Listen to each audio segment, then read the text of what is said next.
often together, and they will say they were grateful for the crisis. So, first of all, I really would love to talk about, Bruce, your recent book, Betrayal and Forgiveness. I'd love to hear what inspired your book and why do you think this topic is so important today? Yeah.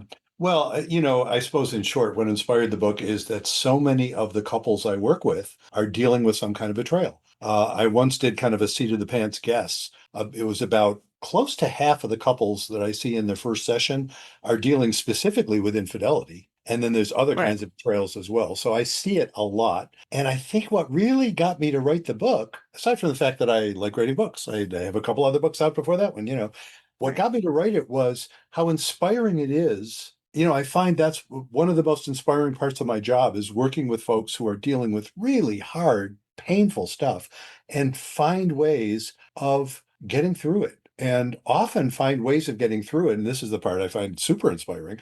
They'll find ways of getting through it, again, together or separate, but Hmm. often together. And they will say they were grateful for the crisis. They won't say, hey, thanks for cheating, but they will be Right. grateful for the crisis. And I just find that really inspiring. And it's kind of the work I like to do. So that's pretty much why that particular topic grabbed me. And do you think they're grateful for it because it ultimately brings them closer together? Often.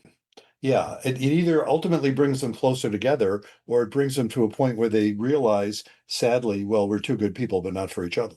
And that sometimes happens too. But either of Right. those outcomes I would consider success. It's not for me to judge the couple has to judge, each of them has to judge what's success and what isn't. But often, either way, I've had people say, wow, we didn't realize it, but we were headed for some kind of crisis, and here it is. And on from the other side when they've worked through it, and it's hard and painful work often. But Right. when they get to the other side, they will often, yeah, they'll be grateful just for the growth. For And sure. I think most of us can relate to that long enough, and everybody, all three of us in this conversation have lived long enough to have experienced having our hearts broken or being betrayed some way or other. And that sense of that's how you grow. It's the hard stuff that makes I you grow.